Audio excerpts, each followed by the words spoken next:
నమస్తే welcome to Anantha TV.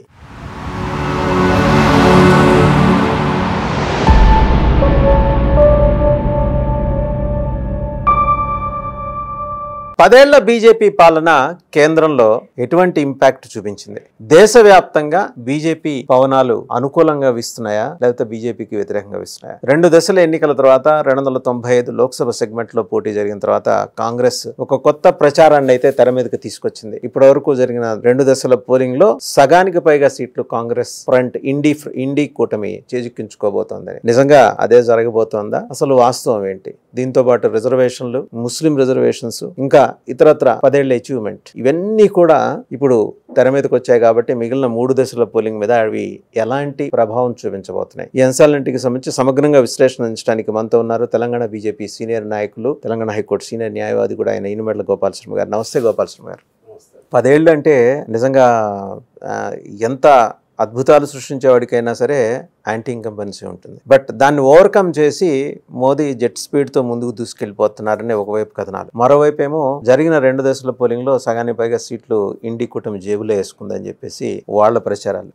మీరు ఎలా చూస్తున్నారు, ఎలా విశ్లేషిస్తారు? అంటే ఓవరాల్ గా సిచ్యువేషన్ చూస్తే ఒక నెగటివ్ నెరేటివ్ స్టార్ట్ చేశారు కాంగ్రెస్, లెఫ్ట్, జేడీఎస్ వీళ్ళంతా, జేడీయూ వీళ్ళంతా కలిసి, మమతా, ఇక్కడ కేసీఆర్ వీళ్ళంతా ఏంటంటే ఈ మోడీ గారు మళ్ళీ గనక 3వ సారి అధికారంలోకి వస్తే ఇప్పటికే కరప్ట్ పొలిటీషియన్స్ అందరినీ లోపలేస్తున్నారు. ఈడీ అనండి, లేకపోతే సిబిఐ అనండి, హేమంత్ సోరెన్ చూసాము, తర్వాత ఢిల్లీ ముఖ్యమంత్రి లిక్కర్ స్కామ్ లో పట్టుబడ్డాడు, ఒక మమతా మిగిలిపోయింది. వీళ్ళేంటంటే ఒక కూటమిగా ఏర్పడి మేము ఎంతైనా కరప్షన్ చేసుకోవచ్చు, బట్ మోడీ గారేమో నేను కరప్షన్ మై నై ఖాऊंगा నా ఖానే దూంగా అనే పాలసీలో మోడీ గారు ఉన్నారు. అబోవ్ ఆల్ గత 10 ఏళ్ల మనకు అచీవ్మెంట్స్ చూస్తే ఫస్ట్ అంటే 2015లో హర్యానాలో పానిపట్లో ఆయన బేటీ పడావో బేటీ బచావో అనే కార్యక్రమం తీసుకోరు, చాలా సక్సెస్ అయింది. దాంతో పాటు గత 67 అంటే 2014కి మనకు స్వాతంత్రం వచ్చి 67 సంవత్సరాలు అయింది. అప్పటికి కూడా ఒక మహిళకి బ్యాంకు ఖాతా పోయి తెరుచుకునే ఫ్రీడమ్ లేకుండే. ఈయన వచ్చిన తర్వాత దాదాపు 28 కోట్ల మంది మహిళలకి బ్యాంకు ఖాతాలు తెరిచి ఈ ఉజ్వల స్కీమ్ అనండి, ఏ స్కీమ్ అయినా డైరెక్ట్ గా వాళ్ళ అకౌంట్ లో పడేటట్టు ఒక నిర్ణయం తీసుకున్నారు. అది 2015. ఎవరికి ఆలోచన రాలేదు. ఇన్ని సంవత్సరాల స్వాతంత్రం తర్వాత కూడా ఒక మహిళ పోయి బ్యాంక్ ఖాతా ఓపెన్ చేసే పరిస్థితి లేదు. దాంతో పాటు ఉజ్వల స్కీమ్ అనండి, గ్యాస్ అనండి, డైరెక్ట్ గా వాళ్ళ ఖాతాలో సబ్సిడీస్ వెళ్ళిపోతుంది. తర్వాత 4 కోట్ల మంది మహిళలకి అంటే బిలో పావర్టీ లైన్ ఉన్న వాళ్ళకి ఇళ్లు కట్టించడం జరిగింది. అట్లా మీరు చూస్తే సంసద్ ఆదర్శ్ గ్రామ్ యోజన, తర్వాత make in India is of doing, make in India is of doing లో యువకులకి ముఖ్యంగా వాళ్ళందరికీ కూడా ఏ విధంగా మనకు, ఎందుకంటే ఇన్ని కోట్ల మంది జనాభా ఉన్న భారతదేశంలో అందరికీ ప్రభుత్వ ఉద్యోగాలు ఇవ్వడానికి కుదరదు. కాబట్టి ప్రైవేట్ సెక్టర్ లో ఉద్యోగాలు కల్పించడం, అదే విధంగా ఈజ్ ఆఫ్ డూయింగ్ అంటే ఎవరన్నా మీరు సొంతంగా బిజినెస్ పెట్టుకుంటే, ఎంఎస్ఎంఈ అంటే స్టార్ట్అప్ ఇండస్ట్రీస్ పెట్టుకుంటే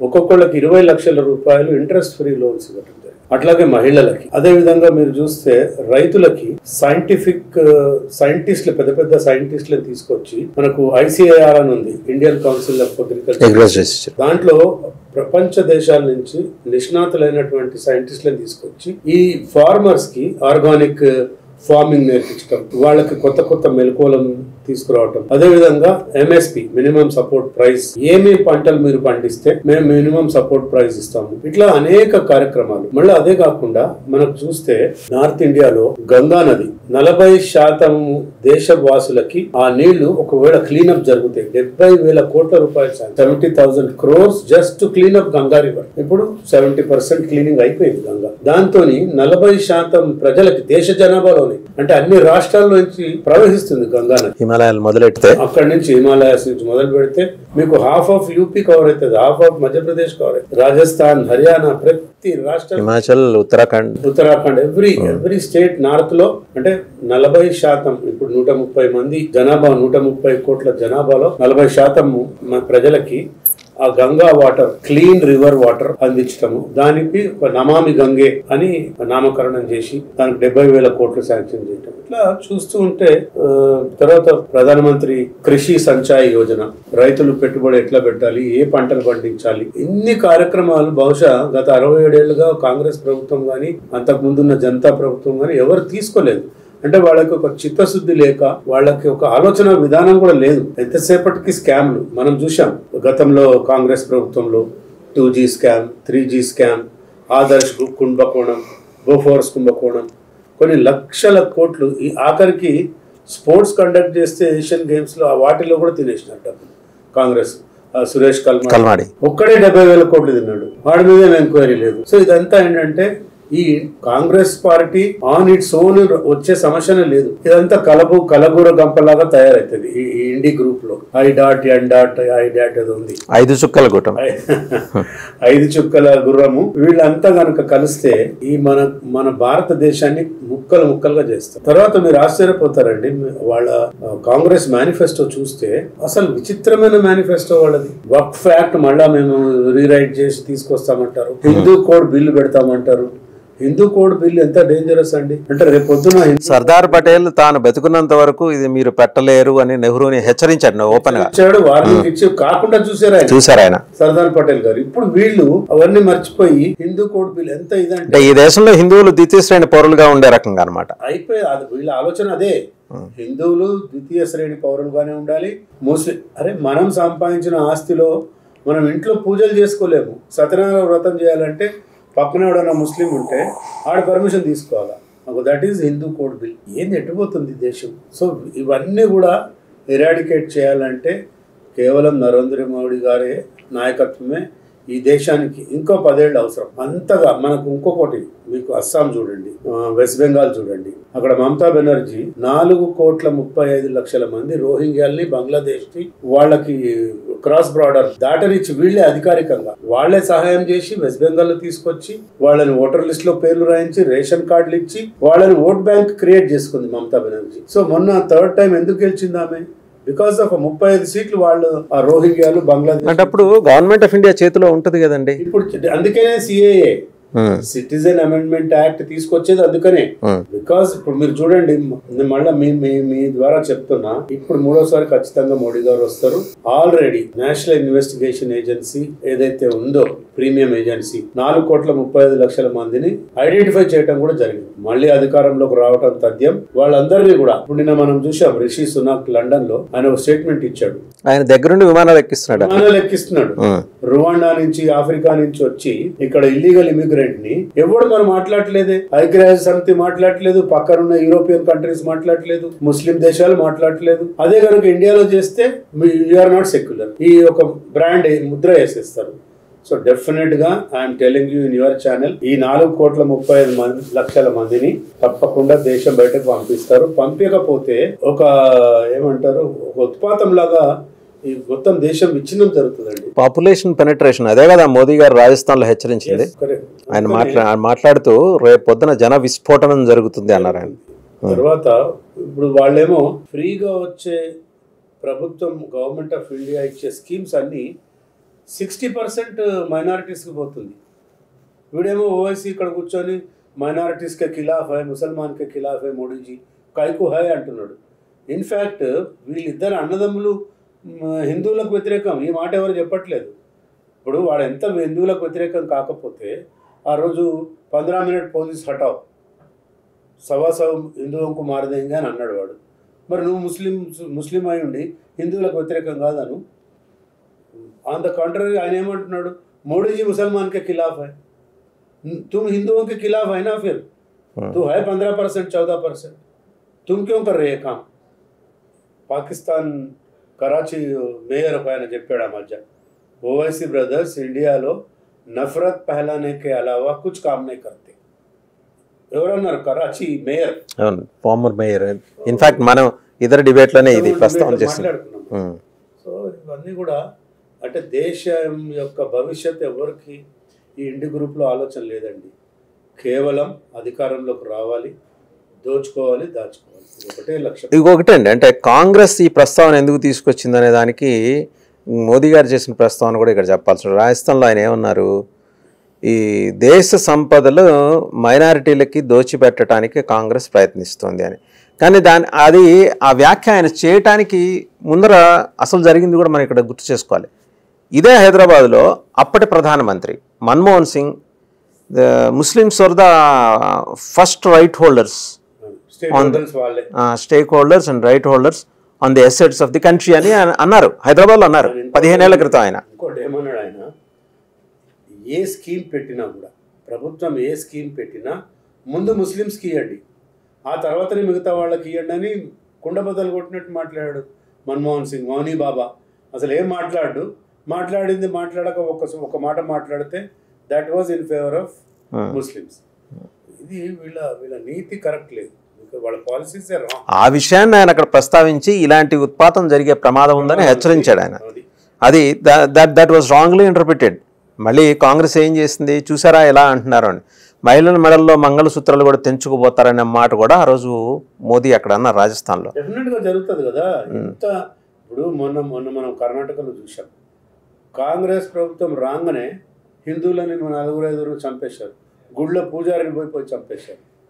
వీళ్ళకు అరెస్ట్ కాకుండా వీళ్ళు ప్రభుత్వంలో ఉన్న వాళ్ళు, హోమ్ మినిస్టరే ముస్లిం అక్కడ, వాడు సపోర్ట్ చేస్తున్నాడు.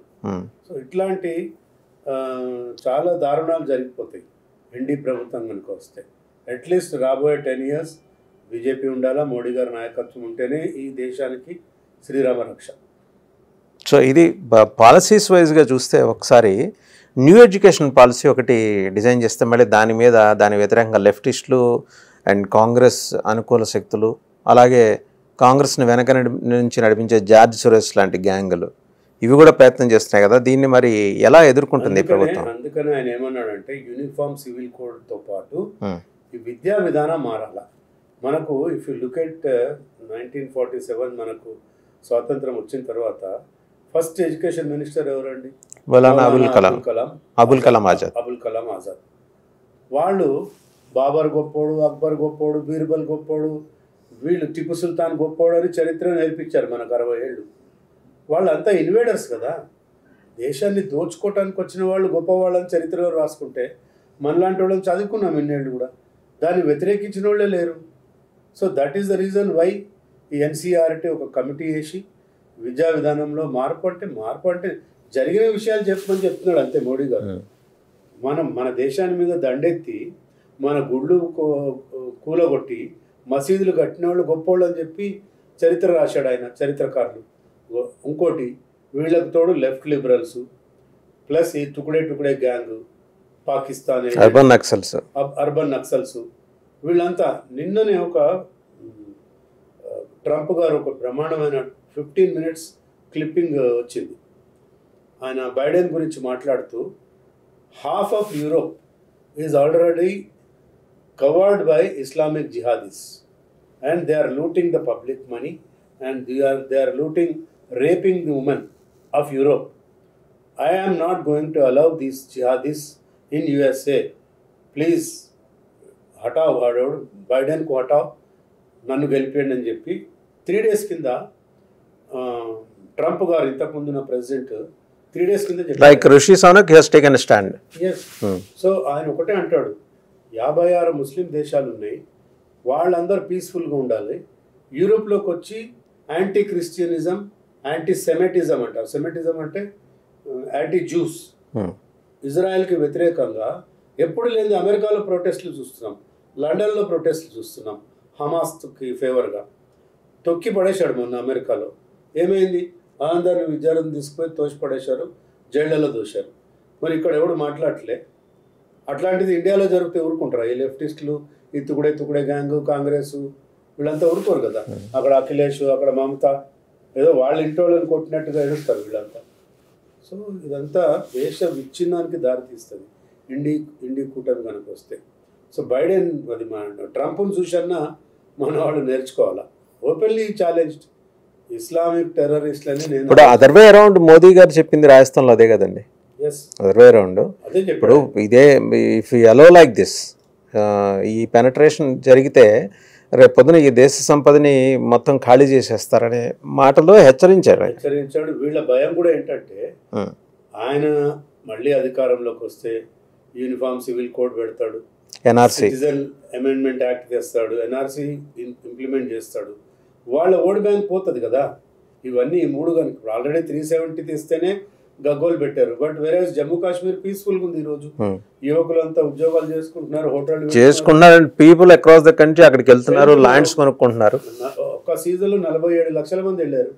గతంలో ఎప్పుడు వెళ్ళారు ఇంతమంది? అంటే కేవలం టూరిస్టులే కాదండి, అక్కడ వెళ్ళి స్థిర నివాసం ఏర్పరచుకోవడానికి కూడా వెళ్తున్నారు, వెళ్ళారు. And because of abrogation of 370 అక్కడ బయట వాళ్ళు పోయి ఇప్పుడు ప్రాపర్టీస్ కొనుక్కుంటున్నారు కూడా బిజినెస్ వాళ్ళు. వాళ్ళకి ఫుల్ ప్రొటెక్షన్ ఇస్తున్నారు మోడీ గవర్నమెంట్. 5.5 లక్షల మంది కేవలం ఆర్మీని డిప్లాయ్ చేశారు అక్కడ. ఎందుకు? To safeguard the borders of Jammu Kashmir. తర్వాత బిజినెస్ చేయడానికి వెళ్ళిన వాళ్ళకి, అక్కడ బతకడానికి వెళ్ళిన వాళ్ళకి సేఫ్ గార్డ్. లేకపోతే అంతకుముందు ఎంత ప్రతిరోజు బాంబులు పేలేవి. చరారా షరీఫ్లో బాంబులు పేలినాయి, మసీద్లలో బాంబులు పేలినాయి. మన్మోహన్ సింగ్ పీరియడ్లో 100 మంది చనిపోయినారు. స్కూల్స్లో బాంబులు పేలినాయి. మరి అప్పుడు ఎవడు మాట్లాడలేదు ఈ లెఫ్ట్ లిబరల్స్, అర్బన్ నక్సల్స్. అంటే వీళ్ళు ఏంటంటే కేవలం బీజేపీని, మోడీ గారి ప్రభుత్వాన్ని బద్నాం చేయాలా, మేము అధికారంలోకి వచ్చి దోపిడీ చేయాలి. That is the only agenda of INDI group.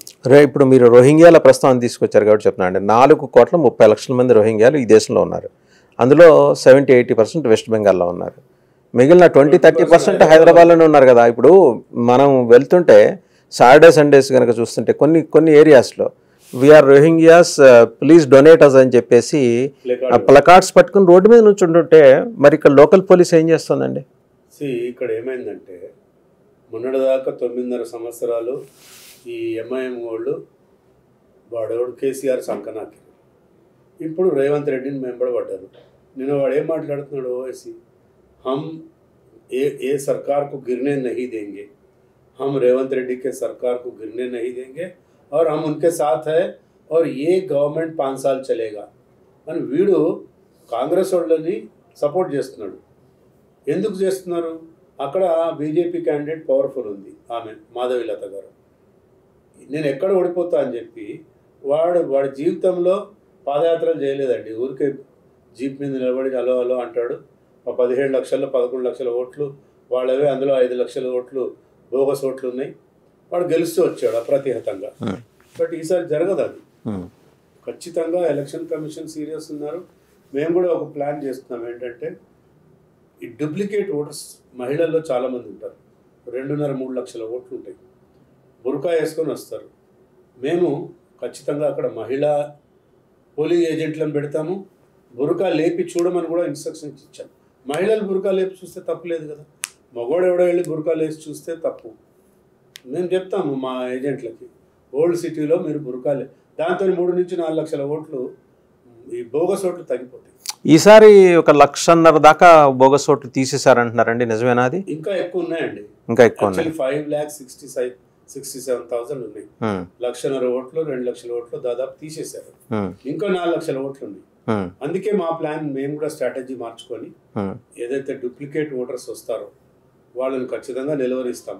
అదొకటి చేయగలిగితే మేము గెలిచినట్టే. అక్కడ ఇంకేం చేయక్కర్లేదు. ఎందుకంటే ఈ ఒక అంచనా ప్రకారం 7.5-8 లక్షల హిందూ ఓట్లు ఉన్నాయి అక్కడ. హిందూ, ఇతర మారాఠ్, గుజరాతీ, హిందూస్ ఈ ఓట్లు ఉన్నప్పుడు, గెలవటానికి అవకాశం ఉన్నప్పుడు ఈ విషయంలో ఎలక్షన్ కమిషన్ ఎందుకని అంత సీరియస్గా తీసుకోవట్లేదు? నేను ఆల్రెడీ ఎలక్షన్ కమిషన్కి కంప్లైంట్స్ పోయినాయి. మా పార్టీ నుంచి కంప్లైంట్ ఇచ్చారు పెద్దలందరూ. దాని మీద సీరియస్ తీసుకునే కదా 1,70,000 ఓటు దాకా. ఏమన్నా సిఆర్పిఎఫ్ డిప్లాయ్ చేసే అవకాశం ఉందా? చేస్తారా ఈసారి? 100% సెంట్రల్ ఫోర్సెస్ వస్తాయి. లేకపోతే అక్కడ కంట్రోల్ కాదు. వాళ్ళకి ఓడిపోతున్నామని తెలిస్తే ఏ కోసం తెలిసిన మార్నింగ్ 9:30-10 కల్లా వాళ్ళకి ట్రెండ్ తెలిసిపోతుంది. ముస్లిం ఏరియాలో, హైదరాబాద్ పార్లమెంట్ ఏరియాలో వాళ్ళు గొడవ పెట్టడానికే స్టార్ట్ చేస్తారు. ఎలక్షన్ పోస్ట్పోన్ కావాలంటే 2 మర్డర్లు చేయాలా, దొమ్మిలు చేయాలా, గొడవ చేయాలా, 144 సెక్షన్ లేకపోతే కర్ఫ్యూ పెట్టేదాకా వాళ్ళు తీసుకొస్తారు. సో కాంగ్రెస్ కూడా సహకరించే అవకాశం 100%. కాంగ్రెస్ వాళ్ళకి ముస్లిం ఓట్స్ కావాలి కదా. ఇప్పుడు అదేమైంది, 1991 బాబరీ మసీద్ డెమాలిషన్ తర్వాత ఈ అసదుద్దీన్ ఓవైసీ, ఈ ఎంఐఎం, అక్కడ ఆజాం ఖాన్ వీళ్ళంతా కలిసి ఒక 30 ఏళ్ళు కాంగ్రెస్కి ముస్లిం ఓట్స్ వేయరు అని డిసైడ్ చేస్తున్నారు. ఏమన్నా అంటే వీడు కూడా మొన్నటిదాకా అక్కడ ఢిల్లీకి, యూపీకి, వెస్ట్ బెంగాల్కి పోయి ఏం మాట్లాడాడు? హమారా పహలా ఎనిమి కోన్ హై కాంగ్రెస్ హై ఎందుకు అన్నాడు? అందరు మర్చిపోయారు బాబరీ మసీద్ డెమాలిషన్. వీడు ప్రతిసారి పోయి అక్కడ గుర్తు వచ్చే విధంగా మాట్లాడి ముస్లిం ఓట్లు కట్ చేయటం, కాంగ్రెస్కి వేయద్దు. ఇప్పుడు వాడికి ఉర్దూలో ఒక ఇది ఉంది సామెత, అబ్ ఆయా ఊంట్ పహాడ్కే నీచే, అంటే ఒంటే నేనే అందరికన్నా పెద్ద జంతువు, పొడుగాటి జంతువుని, నాకన్నా ఎవరు పెద్దవాళ్ళు లేరని. ఎప్పుడైతే ఒక కొండ పక్క నుంచి వెళ్తుందో ఇట్లా చూసి ఓహో ఇది నాకన్నా పెద్దగా ఉంది కదా అనుకుంటుంది ఒంటే. ఇక వీడికి ఇప్పుడు అబ్ ఆయా ఊంట్ పహాడ్కే నీచే మాధవిలత రూపంలో వీడు ఒంటేని చూస్తున్నాడు అక్కడ. ఎవరు? ఈ ఓవైసీ గాడు. అందుకు ఇంటింటికి తిరుగుతున్నాడు. మనం చూసాం, మనం ఏదో గుడికి వెళ్ళి పూజారి గారి కాళ్ళు మొక్కి నన్ను ఆశీర్వదించని చెప్పి దండం పెట్టాడు.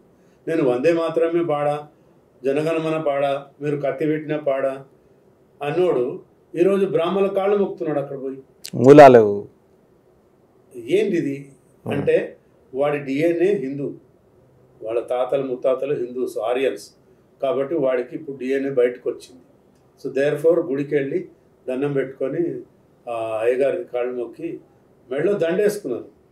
అంటే వాడికి అంత భయం పట్టుకుంది ఈరోజు. జనరల్గా వాళ్ళ సంప్రదాయంలో నమస్కారాలు చేయటం ఉండదు, అసలు కాళ్ళు మొక్కే పద్ధతే ఉండదు ముస్లిమ్స్కి. ఎవరికి మొక్కరు వాళ్ళు, they don't give respect to their elders. కానీ ఇక్కడ వాడు వెళ్ళి అంటే ఆ మాధవిలత పవరు, బీజేపీ పవర్ ఎక్కడ దాకా తీసుకొచ్చింది, వాడు మోకాళ్ళ మీద తీసుకొచ్చారు. సో అవన్నీ ఖచ్చితంగా. రోహింగ్యాల మాట ఏంటి సార్ ఇప్పుడు ఇక్కడ ఉన్న రోహింగ్యాలు? ఎందుకంటే ఎక్కడెక్కడ లొకేట్ అయ్యారు, ఈ పాటికి ఎలక్షన్ కమిషన్ నోటీస్లో ఉండాలి, అలాగే పోలీస్ కమిషనర్ని డీజీపీని కూడా మార్చారు. కాబట్టి వాళ్ళు ఏమైనా స్ట్రింజెంట్ యాక్షన్ తీసుకునే అవకాశం ఉందా హైదరాబాద్లో? ఆల్రెడీ మనకు హైదరాబాద్, ఎందుకంటే వాళ్ళ పేరుతో ఆధార్లు, వాళ్ళ పేరుతో ఓటర్ ఐడీలు అన్నీ వచ్చేస్తున్నాయి కదా. అవన్నీ ఉన్నాక కూడా వాళ్ళు రోహింగ్యాల్ని గుర్తించారు ఆల్రెడీ. వాళ్ళ ఓట్స్ కూడా తీసేయటం జరిగింది. They will be board from voting కదా. రాని పేరు ఇప్పుడు వాళ్ళ పేరు చూస్తేనే తెలిసిపోతుంది, ముజీబుర్ రెహమాన్. ఇక్కడ లోకల్ ముస్లిమ్స్కి ఆ పేరు ఉండదు, అది చూడగానే తెలిసిపోతుంది. సో ఆల్రెడీ నాకు తెలిసి 60% రోహింగ్యాస్ ఓట్స్ కట్ అయిపోయినాయి ఇప్పటికీ. Election commission they took very serious action, cut అయిపోయినాయి. వీళ్ళంతా కూడా కేవలం వీడి ఓటు బ్యాంక్ కోసము చాంద్రాయన్ గుట్ట, మలక్పేట్, చార్మినార్, అదేది అటు సైడే ఓల్డ్ సిటీ సైడే ఉంటారు వీళ్ళు. ఇటు సైడ్ రారు, డబిల్పురా, హుసేనియాలం ఆ ఏరియాలో ఉంటారు. అక్కడే వాళ్ళకి పోలీస్ కేసు వీళ్ళు ప్రొటెక్షన్ ఇస్తారు. ఇన్ని సంవత్సరాలు జరిగింది అదే. వాళ్ళు కరెంట్ బిల్ కట్టరు, నీళ్ళ బిల్ కట్టరు. ఏ ప్రభుత్వం ఉంటే వాళ్ళ ప్రభుత్వం కాళ్ళు మొక్కేది, లేకపోతే బెదిరించేది. బికాజ్ ఈ ప్రభుత్వంలో ఉన్న వాళ్ళకి, కేసీఆర్కి, రేవంత్ రెడ్డికి ముస్లిం ఓట్స్ కావాలి కదా. సో వీళ్ళే ప్రొటెక్షన్ ఇస్తారు ప్రభుత్వం తరఫున. బట్ ఈసారి I don't think Rohingyas can come and vote openly. And రెండోది ఇంకో కీలకమైనది, మీరు కూడా గమనించి ఉంటారు, మీ నోటీసులు కూడా ఉండే ఉంటుంది. మీరు గడిచిన 2-3 నెలలుగా ఈ ఎయిర్పోర్ట్స్ దగ్గర మీకు ఇస్లామిక్ నేషన్స్ నుంచి వచ్చే వాళ్ళ సంఖ్య పెరిగింది ఫర్ ఓటింగ్. అది కూడా ఒకటి. బతుకు తెరువు కోసం పోయినారు అక్కడికి. గల్ఫ్కి వెళ్ళిన వాళ్ళు ఉన్నారు, కాదంటలేదు.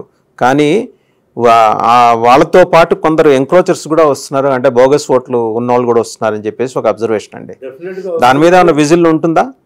గవర్నమెంట్ ఆఫ్ ఇండియా విజిల్ ఉంది, స్టేట్ గవర్నమెంట్ ఉంది, ఎలక్షన్ కమిషన్ వాళ్ళకి తెలిసి ఇవన్నీ. ఇప్పుడు నేషనల్ ఇన్వెస్టిగేషన్ ఏజెన్సీస్ ఉంటాయి, సెంట్రల్ ఇంటెలిజెన్స్ ఉంటుంది. ఏ రాష్ట్రం నుంచి, ఏ జిల్లా నుంచి ఎంతమంది అక్కడికి వెళ్ళారు, పోలింగ్ కన్నా 3 రోజుల ముందు ఎంతమంది టికెట్ బుక్ చేసుకున్నారో తెలిసిపోతుంది కదా, ఆటోమేటిక్ తెలిసిపోతుంది ఎయిర్లైన్స్ ఆఫీస్కి వెళ్తే. ఇంకొక 2 అస్టానిషింగ్ అబ్జర్వేషన్స్ ఏంటంటే, ఒకటి ఓవైసీ గారి సోదరుడు చిన్న ఓవైసీ, ఆయన కూడా ఇండిపెండెంట్గా నామినేషన్ వేశారు ఆ పేరుతో. ఎందుకంటే ఎక్కడ ఈ ఎలక్షన్ ఏజెంట్ పాసుల కోసం అని చెప్పేసి ఏముంది, ఆ పేరుతో చాలామంది ఉంటారు కాబట్టి ఈయన కూడా వేశారని ఒకటి. రెండోది ఎంబీటీని మొత్తానికి దవ్ prevented MBT from filing nomination. వాళ్ళకు 2 లక్షల ఓట్లు చీలుస్తారు మామూలుగా, వాళ్ళని కూడా ఆపగలిగాడు మరి అసదుద్దీన్. యాక్చువల్గా ఎంబీటీ అమానుల్లా కొడుకు నా ఫ్రెండే అమ్జదుల్లా ఖాన్. ఆయన అడిగాను నేను, ఒకరోజు వచ్చాడు ఆ మధ్య 1-2 months బ్యాక్. ఏమయ్యా అంటే, పోటీ చేస్తున్నాం సార్, ఈసారి ఎట్టి పరిస్థితుల్లో ఓవైసీని ఓడగొట్టాలా, అది మా జీవిత లక్ష్యం. మా నాన్న ఫస్ట్ ఓవైసీ, సలావుద్దీన్ ఓవైసీ ఉన్నప్పుడు పార్టీ ఫౌండర్స్లో one of the founder was my father. మమ్మల్ని బయటకు వెళ్ళగొట్టాడు కాబట్టి వాళ్ళ దాదాగిరి, వాళ్ళ దుర్మార్గాల్ని మేము ఒక్కళ్ళమే ఎండగడుతున్నాం ఇన్నేళ్ళు. ఖచ్చితంగా వాళ్ళని మేము ఓడగొడతాం. నేనే నిలబడుతున్నాను నాకే చెప్పాడు. ఎవరు? అమ్జదుల్లా ఖాన్ ఎంబీటీ. మరి ఏమి లోపాయికార ఒప్పందం అయిందో నాకు తెలిసి ఏంటంటే కాంగ్రెస్ పెద్దలు కొందరు వెళ్ళి ఎంబీటీతో మాట్లాడి మానిటరీ బెనిఫిట్ ఒక 20-25 crores ఇచ్చారని బయట చర్చ. మనకు తెలీదు. డెఫినెట్గా మీరు అన్నట్టు ఎంబీటీ కనుక నిలబడి ఉంటే ప్లస్ కాంగ్రెస్ నుంచి ఫిరోజ్ ఖాన్కి టికెట్ ఇచ్చుంటే టఫ్ క్యాండిడేట్ ఆయన 100% ఓడిపోతుండే. ఫిరోజ్ ఖాన్కి ఇవ్వలేదు కదా, టికెట్ ఇవ్వలేదు. ఎంబీటీ ఏమో వీళ్ళతో కలిసి విడ్రా చేసుకుంది. సో ఎంత భయపడ్డాడు వాడు. ఓవైసీ అనే వ్యక్తి భయపడకపోతే మీకు మొన్న జస్ట్ అసెంబ్లీలో last session of assembly Akbar Owaisi Amjadullah Khan గురించి అసెంబ్లీలో తిట్టాడు. ये दोनों पागल लोग बहुत घूम रहे ఎంబీటీ వాళ్ళే, उनको मैं देख लेता हूं అసెంబ్లీ సాక్షిగా తిట్టాడు. మరి ఇప్పుడు ఏమొచ్చింది వాళ్ళతో మీరు కలుపుకున్నారు. సో దేర్ ఫోర్ వాళ్ళు ఓడిపోతున్నామనే భయంతోనే కాంగ్రెస్ వాళ్ళు ఫిరోజ్ ఖాన్కి ఇవ్వలేదు. ఎవరో సమీవుల్లా అంట, ఎవరికి తెలియదు. ఐ డోంట్ థింక్ పక్కింటోడు కూడా గుర్తుపడతారో లేదు. అండ్ ఫిరోజ్ ఖాన్ కూడా ఓపెన్ గా అంటున్నారట నాకు అందుకనే ఇవ్వలేదు అని చెప్పాడు. ఓపెన్ గా చెప్తున్నారు ఆయన. नेक्स्ट डे हमारा रेवंत रेड्डी साहब बोले, हमारा हाईकमांड बोले मुझे टिकट नहीं देना, नहीं दिए, किसी और को दिए. हाईकमांड जैसा बोले हम वैसा सुनते. मगर मेरे पर्सनल एनिमिटी तो मुझे है ఓవైసీ से అన్నాడు కదా ఆయన ఫిరోజ్ ఖాన్. సో ఇదంతా అండర్స్టాండింగ్లో వెళ్తున్నారు. బట్ ఇది మంచి ఛాన్స్ ఇప్పటికీ నాకైతే నమ్మకం ఉంది. ఇండిపెండెంట్ గా చాలా మంది చేత నామినేషన్లు వేయించింది కేవలం to get election agent process. ఎందుకంటే అప్పుడైతే చివరి 2 గంటల్లో వాళ్ళ మనుషుల్ని డిప్లాయ్ చేసి మిగిలిన ఓట్లు గుర్తించడం కోసం అని చెప్పేసి. ఇది మనం మా చిన్నప్పటి నుంచి కూడా చూస్తున్నాం. మేము కూడా ఇండిపెండెంట్గా అప్పుడెప్పుడో 72 ఎలక్షన్స్లో జనసంఘ్ నిలబడ్డప్పుడు ఇండిపెండెంట్గా నామినేషన్ వేయించి ఎలక్షన్ ఏజెంట్ ఫారాలు వస్తాయి కదా, ప్రతి బూత్లో ఒక వ్యక్తి కూర్చోవచ్చు, మన వ్యక్తి. అక్కడ కనీసం 15,000 బూత్లు ఉంటాయి 7 కాన్స్టిట్యున్సీలో కలిపి.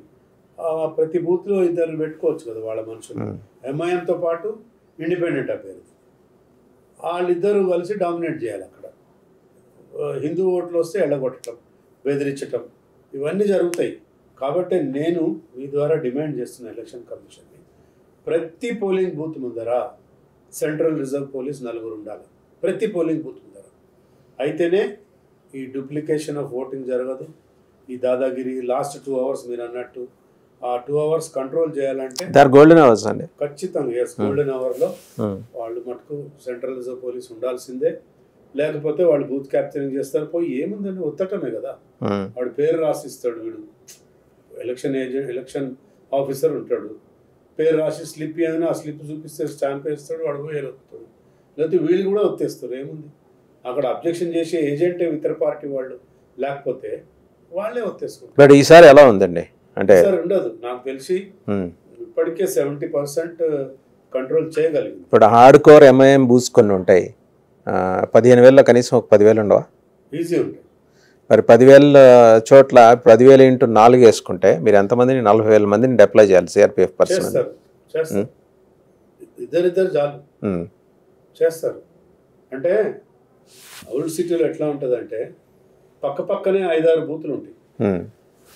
5-6 బూతులకు కలిపి 4 వేస్తే సరిపోతుంది. వాళ్ళు బయట నిలబడ్డారంటే గన్ను పట్టుకొని భయం ఉంటుంది వాళ్ళకి. సో అంటే వాళ్ళకి ఒక ఇది ఉంది కదండి వాళ్ళ చేతిలో ఒక వెపన్. ఒకసారి ఫైరింగ్ ఓపెన్ అవ్వగానే మాసెస్, స్టోన్ పెల్టింగ్ అటాక్స్ ఇవన్నీ కూడా రెడీగా ఉంటారు కదా. అన్నిటికీ రెడీ ఉంటారండి. మేము ఓడిపోతున్నాము అని ఓవైసీ కనిపిస్తే వాడే ఇన్స్టిగేట్ చేస్తాడు, వాడే అన్ని రెడీ పెడతాడు. రాళ్ళు రోటాలు అన్నీ చేస్తాడు.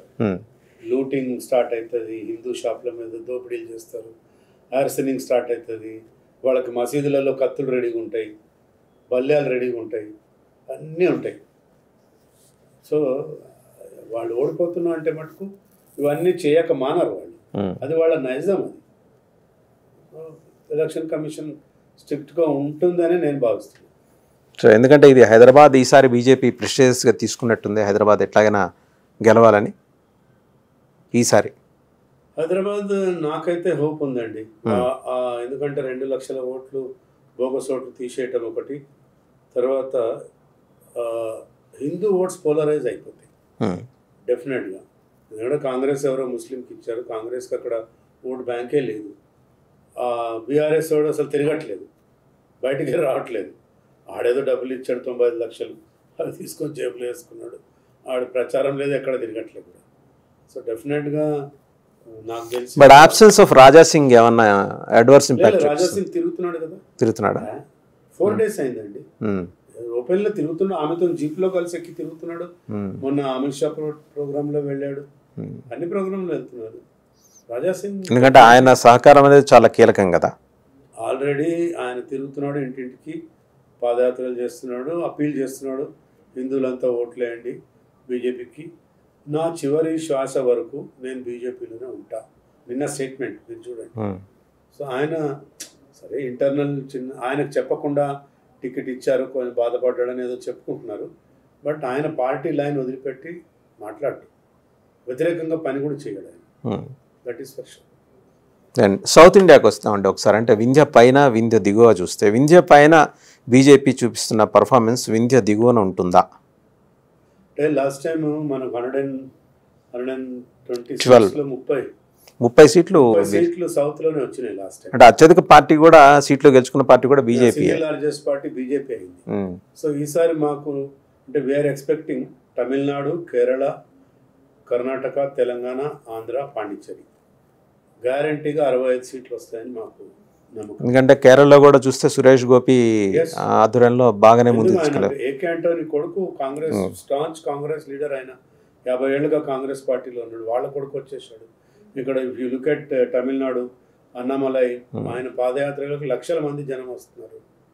సో డెఫినెట్గా తమిళనాడు, పాండిచ్చేరి, ఆంధ్ర, తెలంగాణ. ఆంధ్రాలో మేము 5 గెలుస్తాం ఈజీగా. 22, 23 వస్తాయి మాకు. Our own individual. మీరు 6 సీట్లు ఆంధ్రాలో కంటెస్ట్ చేస్తున్నారండి. 6 ఇంట్లో 5 వస్తాయి మాకు ఖచ్చితంగా. అలయన్స్లో వస్తాయి 20, 21, 20 దాకా వస్తాయి. సో మేము డెఫినెట్గా నేను చెప్తున్నా కదా, ఆంధ్ర, తెలంగాణ, తమిళనాడు అన్నీ కలిపితే 65 సీట్లు వస్తాయి. 65 వీఆర్ ఎక్స్పెక్టింగ్. ఇంకా ట్రెండ్ మారి వాళ్ళు కనుక ఏదైతే తమిళనాడులో సనాతన ధర్మాన్ని ఇన్సల్ట్ చేస్తూ మాట్లాడుతున్నాడు, ఉదయనిధి స్టాలిన్, దాంతో కూడా రియాక్షన్ ఉందండి. మీరు ఒకటి గమనించే ఉంటారు మీ, ఎందుకంటే in fact Annamalai has taken up this cos. ప్రతి హిందూ ఆలయం, ఇంపార్టెంట్ టెంపుల్ ఎదుట కూడా పెరియార్ విగ్రహాలు పెట్టి రెచ్చగొట్టే ధోరణిలోకి అక్కడ వాళ్ళు వెళ్తున్నారు. అంటే నాస్తికవాదాన్ని ప్రమోట్ చేసుకుంటే nothing wrong in it, but వాళ్ళ హిందూ వ్యతిరేక భావజాలాన్ని బాగా ఇన్స్టిగేట్ చేసే విధంగా ఉదయనిధి స్టాలిన్ వెళ్తున్నారు. డిఎంకే అవుట్ రైట్ సపోర్ట్ చేస్తుంది. చేసినా కూడా ఇప్పుడు మొత్తం దేశంలో చూస్తే హైయెస్ట్ టెంపుల్స్ తమిళనాడులో ఉంటాయి. వాళ్ళ ఆదాయమే దాని మీద అండి, ఆదాయం దాని మీద. హైయెస్ట్ గుడ్లకు వెళ్ళి పూజలు చేసేవాళ్ళు అక్కడే ఎక్కువ ఉంటారు. అండ్ వాళ్ళ స్టేట్ ఎంబ్లమ్ కూడా టెంపులే, మధుర మీనాక్షి టెంపుల్ ఉంటుంది. కాబట్టి వీళ్ళు ఎంత కుట్ర చేసి పెరియార్ విగ్రహాలు పెట్టినా వాళ్ళు సనాతన ధర్మాన్ని నిర్మూలించలేరు. ఇప్పుడు హిందువుల మనసుల్లో ఉన్న దైవభక్తిని, భావాన్ని ఎవరు మార్చగలుగుతారండి? వాళ్ళు చేసినంత మాత్రాన ఆన్ ద కాంట్రరీ వాళ్ళకి రివర్స్ పోతుంది. అది వాళ్ళు చేసే చేష్టల వల్ల నిజంగా పెరియార్ భక్తులు కూడా బీజేపీకి వేయాలని డిసైడ్ చేసుకుంటున్నారు ఈరోజు. సో అక్కడ అది డెఫినెట్గా తమిళనాడులో we will get double digit, డెఫినెట్గా మంచి రిజల్ట్స్ ఉంటాయి. సో కర్ణాటకలో కూడా ఈసారి లాస్ట్ టైమే మాకు 24 ఏమి వచ్చినాయి, ఈసారి డెఫినెట్గా 24, 25 వస్తాయి, 100% వస్తాయి. తెలంగాణలో 10 వస్తాయి మాకు, అక్కడ 25, 35, ఇక్కడ ఒక 10, 12, 45, తర్వాత మీకు ఆంధ్రాలో 20, 65 ఇక్కడే కనపడుతుంది కదా. అంటే కూటమి కలిపి 20, కూటమి కలిపే చెప్తుంది. కూటమి అక్కడ కేరళలో ఒక 2 వస్తుండొచ్చు, పాండిచ్చేరి 1 సీట్ అది వస్తుంది మాకే. సో ఇట్లా ఓవరాల్గా చూస్తే కూటమితో కలుపుకొని 65 నుంచి 70 రావచ్చు. That is our hope. ఇంకా ఇతరత్ర అంటే సౌత్లో బలపడటానికి ప్రత్యేకించి ఇప్పుడు ఆంధ్రప్రదేశ్కి వద్దాం సార్. ఆంధ్రప్రదేశ్లో అమిత్ షా ప్రసంగంతో, మోదీ ప్రసంగంతో కొంత ఒక పాజిటివ్ వైబ్ అయితే బీజేపీ క్రియేట్ అయినట్టు కనిపిస్తుంది. ఇది ఇవాళ కూడా మోడీ గారు అనకాపల్లి వెళ్ళారు, ఇప్పుడు నడుస్తుంది మీటింగ్, నాట్ రాంగ్. 6 లక్షల మంది వచ్చారు జనం. అక్కడ చాలామందికి హిందీ అర్థమవుతుంది, బట్ స్టిల్ ట్రాన్స్లేషన్ పెట్టారు ఆయన ఎవరు. అయినా కూడా చాలా ప్రజలు వస్తున్నారు. ఆయన ఒకటే మాట్లాడుతున్నాడు, మేము వచ్చిన తర్వాత ఏమేమి అభివృద్ధి చేశాము, రైల్వే జోన్లు ఎన్ని ఇచ్చాము, నేషనల్ హైవేస్ ఎన్ని ఇచ్చాము, తర్వాత గ్యాస్ కనెక్షన్స్ ఉజ్వల యోజన కింద ఎన్ని ఇచ్చాము, ఇవే చెప్తున్నాడు. ఆయన ఎక్కడ వేరే పార్టీలను క్రిటిసైజ్ కూడా చేయట్లేదు. లాస్ట్కి ఒకటే మాట అన్నాడు, నేను వింటా ఉంటే ఆయన స్పీచ్.